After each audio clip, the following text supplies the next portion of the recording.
പുതിയൊരു വീഡിയോയിലേക്ക് എല്ലാവർക്കും സ്വാഗതം. ജാനകിയാണെങ്കിൽ ദേവയാനിയോട് പറയുന്നുണ്ടായിരുന്നു, ലോകത്തുള്ള എല്ലാ മക്കൾക്കും അവരുടെ അമ്മമാരോടായിരിക്കും കൂടുതൽ സ്നേഹം. എന്നാൽ ഇവിടെ മാത്രം തിരിച്ചാണ്. അവൻ്റെ വല്യമ്മേനോടാണ് സ്നേഹം. എന്നിട്ട് ആ വല്യമ്മ എന്താ അവനെ ഒന്ന് പറഞ്ഞ് മനസ്സിലാക്കി തിരുത്താത്തതെന്നൊക്കെ ചോദിക്കുമ്പോൾ ദേവയാനി പറയുന്നുണ്ടായിരുന്നു, ഞാൻ അവനെ ഒരുപാട് വിമർശിച്ചിട്ടുണ്ട്. അനാമിക നല്ലൊരു കുട്ടിയാണെന്ന് വിചാരിച്ചിട്ട്. പക്ഷേ അനാമികയുടെ ഭാഗത്ത് ഒരുപാട് തെറ്റുകളുണ്ട്. അതെന്താ നിങ്ങളാരും മനസ്സിലാക്കാത്തത്? പിന്നെ ഇനിയിപ്പോൾ എന്തായാലും അതൊക്കെ അറിഞ്ഞു വെച്ചുകൊണ്ട് എനിക്ക് അവനെ ഇങ്ങനെ വിമർശിക്കാനൊന്നും പറ്റില്ല എന്ന് തന്നെയാണ് ദേവയാനി പറയുന്നത്. അപ്പോൾ നയന ഇങ്ങനെ അനാമിക ഇങ്ങോട്ട് കയറി വന്ന നാളെ തൊട്ട് അവളെ ഇവിടുന്ന് പുറത്താക്കാൻ വേണ്ടിയിട്ട് ശ്രമിക്കുകയാണ്. അപ്പോൾ ആ കാര്യത്തിൽ അവൾ വിജയിച്ചു. നയനയാണ് എല്ലാ കുഴപ്പങ്ങൾക്കും കാരണം എന്നൊക്കെയാണ് ജാനകി പറയുന്നത്. അപ്പോൾ അത് മാത്രം നീ പറയരുത് ജാനകി എന്നൊക്കെ അതുപോലെ തന്നെ ദേവയാനിയും പറയുന്നുണ്ടായിരുന്നു. അപ്പോൾ ജലജ അതിൻ്റെ ഇടയിൽ കൂടെ പറയുകയാണ്, നന്ദുവിനെ ഇങ്ങോട്ട് കൊണ്ടുവരാൻ താല്പര്യമില്ല എന്നൊക്കെ നയന ഇടയ്ക്കിടെ പറയുന്നുണ്ടെങ്കിലും അവളുടെ മനസ്സിൽ നന്ദുവിനെ ഇങ്ങോട്ട് കൊണ്ടുവരണം എന്നൊക്കെ തന്നെയാണെന്ന് ജലജ പറയുമ്പോൾ അതുപോലെ തന്നെ ദേവയാനി പറയുന്നുണ്ടായിരുന്നു, അത് തന്നെയാണ് സത്യം. നയനയ്ക്കും നയനയുടെ വീട്ടുകാർക്കൊന്നും നന്ദുവിനെ ഇങ്ങോട്ട് കൊണ്ടുവരാൻ ഒട്ടും താല്പര്യമില്ല. പക്ഷേ എനിക്ക് നന്ദുവിനെ ഇങ്ങോട്ട് കൊണ്ടുവരാൻ വേണ്ടിയിട്ട് നല്ല താല്പര്യമുണ്ട്. അവർക്കാർക്കും അത് ഇഷ്ടമില്ലാത്തതുകൊണ്ട് മാത്രമാണ് പിന്നെ ഞാൻ അതിന് വേണ്ടിയിട്ട് ശ്രമിക്കാത്തതെന്ന് പറയുമ്പോൾ, ഓ ഏട്ടത്തിയുടെ മനസ്സിലിരിപ്പും അങ്ങനെ തന്നെയാണല്ലോ. അപ്പോൾ നിങ്ങളെല്ലാവരും ഒരു കാര്യം ഓർത്തിരിക്കുന്നത് നല്ല തന്നെയാണ്. അതുപോലെ തന്നെ അനാമികേനെ ഒഴിവാക്കി നന്ദുവിനെ ഇങ്ങോട്ട് കൊണ്ടുവരാമെന്ന് നിങ്ങൾ ആരും മനസ്സിൽ വിചാരിക്കേണ്ട. അങ്ങനെ നിങ്ങൾക്ക് ആർക്കെങ്കിലും അങ്ങനെ ഒരു വിചാരം ഉണ്ടെങ്കിൽ ഞാൻ ഇവിടുന്ന് പോവും. അതുപോലെ തന്നെ ജാനകി മരിക്കും എന്നൊക്കെയാണ് കേട്ടോ പറയുന്നത്. അതെൻ്റെ മകനോടും ഞാൻ പറഞ്ഞിട്ടുണ്ട് എന്നൊക്കെ പറയുകയാണ്. അത് കഴിഞ്ഞ് ആദർശും നയനയും കൂടെ അങ്ങോട്ട് ഇറങ്ങി വരുന്നത് കാണുന്നുണ്ട് കേട്ടോ. അപ്പോൾ നിങ്ങൾ എവിടെ പോവാൻ മക്കളേന്ന് ദേവയാനി ചോദിക്കുമ്പോൾ ഞങ്ങളൊന്ന് പുറത്ത് പോകാമെന്ന് പറയും. അപ്പോൾ ജലജ പറയുന്നുണ്ടായിരുന്നു, ഏത് സമയം ചുറ്റിക്കറങ്ങലാണല്ലോ എന്ന്. അപ്പോൾ ആദർശ് പറയുന്നുണ്ടായിരുന്നു, ഞങ്ങൾ രാവിലെ തൊട്ട് വൈകുന്നേരം വരെ ക്യാബിനിലിരുന്ന് ജോലി ചെയ്യുന്ന ആൾക്കാരാണ്. അപ്പോൾ അത് കഴിഞ്ഞ് ഇടയ്ക്കൊന്ന് പുറത്ത് പോകുന്നതുകൊണ്ട് ഇപ്പോൾ എന്താ കുഴപ്പമെന്ന് ചോദിക്കുമ്പോൾ ദേവയാനി പറയുന്നുണ്ടായിരുന്നു, നിങ്ങൾ പോയിട്ട് വാ മക്കളെ. അവൾ അങ്ങനെയൊക്കെ പറയും, അതൊന്നും കാര്യമാക്കണ്ടെന്ന് പറയും കേട്ടോ. അപ്പം അതിൻ്റെ ഇടയിൽ ജാനകി പറയുന്നുണ്ടായിരുന്നു, നിൻ്റെ അനിയനെയാണെങ്കിൽ വിളിച്ചിട്ട് കിട്ടുന്നില്ല, അവൻ ഏത് സമയത്തും ഇങ്ങനെ അലഞ്ഞു തിരിഞ്ഞ് നടക്കുകയാണ്, നിനക്ക് എന്താ അവനെ ഒന്ന് ഉപദേശിച്ചൂടെ എന്നൊക്കെ ചോദിക്കുകയാണ് കേട്ടോ. അപ്പോൾ ആദർശ് പറയുന്നുണ്ടായിരുന്നു, ഞാൻ എന്തിനാ അവനെ ഉപദേശിക്കുന്നത്? അതുപോലെ തന്നെ അവൻ ഏത് സമയം ഈ വീട്ടിലിരുന്നിട്ടുണ്ടെങ്കിലും അനാമികയുടെ കാര്യം പറഞ്ഞ് ഇളയമ്മ എപ്പോഴും അവനെങ്ങനെ വിമർശിച്ചുകൊണ്ടിരിക്കുകയല്ലേ. ഇളയമ്മ പഴയ ഇളയമ്മ ആവുകയാണെങ്കിൽ അവനെപ്പോഴും ഇവിടെ തന്നെ കാണുമെന്നൊക്കെ പറഞ്ഞ് ആദർശ് അവിടെ നിന്ന് അങ്ങ് പോകും കേട്ടോ. ജാനകിയാണെങ്കിലും ഇങ്ങനെ പിന്നെ ദേവയാനിയോട് പറയുന്നുണ്ടായിരുന്നു, എല്ലാവരും ഒരു കാര്യം ഓർത്ത് വെച്ചോ, നന്ദുവിനെ ഇങ്ങോട്ട് കൊണ്ടുവന്നിട്ടുണ്ടെങ്കിൽ ഞങ്ങളിൽ ഒരാൾ മാത്രമേ ഇവിടെ കാണുള്ളൂ. അത് ആര് വേണമെന്ന് നിങ്ങളൊക്കെ കൂടി തീരുമാനിച്ചു എന്ന് പറഞ്ഞിട്ട് അങ്ങ് പോവാണ് കേട്ടോ അവിടുന്ന്. പിന്നീട് അനീനെ കാണിക്കുന്നുണ്ടായിരുന്നു. അനിയാണെങ്കിൽ ബൈക്കിൽ ഇങ്ങനെ പോയിക്കൊണ്ടിരിക്കുകയാണ് കേട്ടോ. അപ്പോൾ ആ CI അടിച്ച കാര്യവും അതുപോലെ തന്നെ ഗോവിന്ദൻ പറഞ്ഞ കാര്യങ്ങളൊക്കെ ഓർത്തുകൊണ്ട് തന്നെയാണ് ഇങ്ങനെ പോകുന്നത്. ഭയങ്കര വിഷമത്തിലാട്ടോ പോകുന്നത്. അത് കഴിഞ്ഞ് പിന്നീട് ഗോവിന്ദനെയാണ് കാണിക്കുന്നത്. കനക ഒരു ഗ്ലാസ് പാലൊക്കെ ഗോവിന്ദന് കൊണ്ടു കൊടുക്കുന്നുണ്ടായിരുന്നു. ഇപ്പോൾ രാത്രി ഉറക്കമൊന്നുമില്ലല്ലോ, അതുകൊണ്ട് ഒരു ഗ്ലാസ് പാൽ കുടിക്കുമെന്ന് പറഞ്ഞിട്ട് അത് കൊണ്ടു കൊടുക്കാനായിട്ട്. അപ്പോഴാണ് നന്ദു പുറത്തേക്ക് പോകാനായിട്ട് വരുന്നത്. അപ്പോൾ കനക ചോദിക്കുന്നുണ്ടായിരുന്നു, നീ ഈ സമയത്ത് എങ്ങോട്ടാണ് നന്ദൂട്ടാന്ന്? അപ്പോൾ സ്റ്റേഷനിൽ നിന്ന് വിളി വന്നിരുന്നു, ഉടനെ അങ്ങോട്ട് എത്തണം എന്ന് പറഞ്ഞു എന്ന് പറയുമ്പോൾ, ഈ സമയത്തൊന്നൊക്കെ കനക ചോദിക്കുമ്പോൾ ഞങ്ങൾ പോലീസുകാർക്ക് അങ്ങനെ സമയമൊന്നുമില്ലല്ലോ, എന്തായാലും ഞാൻ പോയിട്ട് വരാമെന്ന് പറഞ്ഞിട്ട് അങ്ങ് പോകട്ടോ. അപ്പോൾ കനകയ്ക്ക് സംശയം, അവളുടെ ഈ പോക്ക് അത്ര ശരിയല്ലല്ലോ, ഇനിയിപ്പോൾ അനിയനെ കാണാനാണോ അവൾ പോകുന്നതെന്നൊക്കെ പറയുന്നുണ്ട്. അത് കഴിഞ്ഞ് ഗോവിന്ദനും ആ ഒരു സംശയമുണ്ട് കേട്ടോ. പിന്നീട് കനക പറയുന്നുണ്ടായിരുന്നു, നയനമോളെ കൊണ്ടും അതുപോലെ തന്നെ നവ്യനെ കൊണ്ടും പറഞ്ഞ് CIനെ കൊണ്ടുള്ള കല്യാണം അവളെ കൊണ്ട് സമ്മതിപ്പിക്കണം എന്നൊക്കെ ഇങ്ങനെ പറയുകയാണ്. അതിനിപ്പോൾ നീട്ടി വെച്ച് കൊണ്ടുപോയിട്ട് കാര്യമില്ല, ഉടനെ തന്നെ നടത്തണം എന്നൊക്കെയാണ് കനക പറയുന്നത്. അത് കഴിഞ്ഞ് നന്ദു ആണെങ്കിലും ആകെ ടെൻഷനിൽ റോഡിൻ്റെ സൈഡിൽ നിൽക്കുകയാണ് കേട്ടോ. അപ്പോഴേക്കും രാകേഷും വിഘ്നേഷും അവിടേക്ക് വരുന്നുണ്ട്. അപ്പോൾ നന്ദു ചോദിക്കുന്നുണ്ട്, അവനെക്കുറിച്ച് എന്തെങ്കിലും വിവരം കിട്ടിയോന്ന്. അപ്പോൾ ഒരു വിവരവും കിട്ടിയിട്ടില്ല കേട്ടോ. അവൻ പോകുന്നിടത്തൊക്കെ ഞങ്ങൾ അന്വേഷിച്ചു എന്ന് രാകേഷും വിഘ്നേഷും പറയുകയാണ്. അവനെക്കുറിച്ച് ഒരു വിവരമില്ല എന്ന് പറയുമ്പോൾ നന്ദു പറയുന്നുണ്ടായിരുന്നു, അവൻ്റെ പോക്ക് അത്ര ശരിയല്ല, അവൻ്റെ സംസാരം ശരിയല്ല എന്ന് കണ്ടപ്പോൾ തന്നെ നിങ്ങൾ അവനെ തടയേണ്ടതായിരുന്നു, എന്നാൽ പിന്നെ ഈ ഒരു കുഴപ്പമൊന്നും ഉണ്ടാവില്ലായിരുന്നു എന്നൊക്കെ ഇങ്ങനെ പറയുകയാണ് നന്ദു ഭയങ്കര സങ്കടത്തിൽ. ഇനി ഇപ്പോൾ എവിടെ പോയി അവനെ നമ്മൾ കണ്ടുപിടിക്കുക എന്നൊക്കെ പറയുന്നുണ്ട്.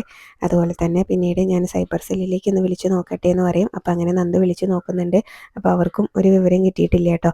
എന്തെങ്കിലും വിവരം കിട്ടിയാൽ ഞങ്ങൾ വിളിച്ചോളാം എന്നാണ് കേട്ടോ നന്ദുവിനോട് അവരും പറയുന്നത്.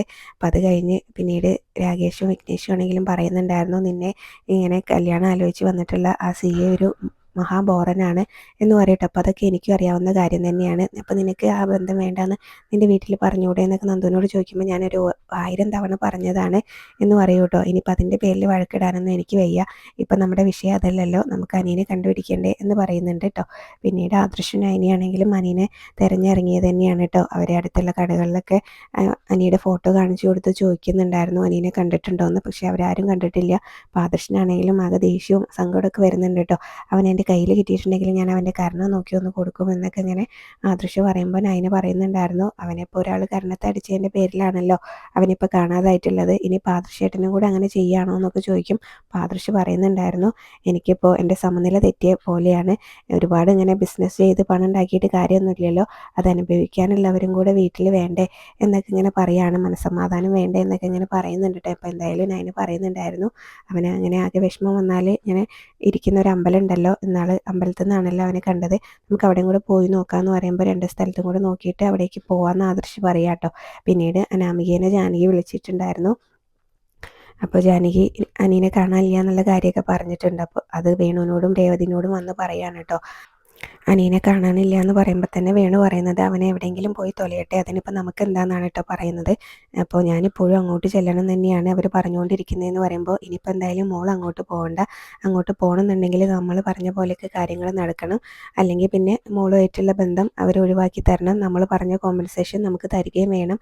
അതുപോലെ തന്നെ ഇപ്പോൾ എന്തായാലും മൂർത്തിയുടെയും അതുപോലെ തന്നെ എല്ലാവരുടെയും മനസ്സമാധാനം പോയിട്ടുണ്ടല്ലോ, മോൾ ചാനലിൽ കയറി അങ്ങനെയൊക്കെ പറഞ്ഞതുകൊണ്ട് ഇനിയിപ്പോൾ മോൾ അങ്ങോട്ട് പോകാതിരിക്കുന്നത് തന്നെയാണ് നല്ലത്, നമുക്ക് പറ്റുന്ന അത്രയും മൂർത്തിനെയും കുടുംബത്തിനെയും ഇട്ട് വട്ടം കറക്കണം എന്നൊക്കെയായിട്ട് പറയുന്നത്.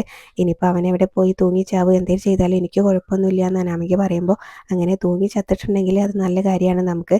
അങ്ങനെ അവനെ വീട്ടിലേക്ക് അവൻ്റെ ബോഡി കൊണ്ടുവരുന്ന സമയത്ത് അവൻ്റെ ബോഡീൻ്റെ അടുത്ത് ഇരുന്നിട്ട് മോള് നന്നായിട്ട് അങ്ങ് വാവിട്ട് കരഞ്ഞോണം. അപ്പോൾ അതും സോഷ്യൽ മീഡിയയിൽ വരട്ടെ, അങ്ങനെ ആകുമ്പോൾ മോളിപ്പോഴും അവൻ്റെ ഭാര്യയാണല്ലോ, ആ അവകാശം കൂടെ മോൾക്ക് കിട്ടുമെന്നൊക്കെയാണ് കേട്ടോ പറഞ്ഞു കൊടുക്കുന്നത്. അപ്പോൾ എന്തായാലും അവരാണെങ്കിലും ആ കാര്യങ്ങളൊക്കെ ഇങ്ങനെ സംസാരിക്കുകയാണ്, അവർക്ക് എങ്ങനെയും പണം കിട്ടണമല്ലോ, അതാണ് അവരുടെ മെയിൻ ആവശ്യം. അപ്പോൾ അതിന് വേണ്ട കാര്യങ്ങളൊക്കെയാണ് കേട്ടോ അവരിങ്ങനെ പറഞ്ഞുകൊണ്ടിരിക്കുന്നത്.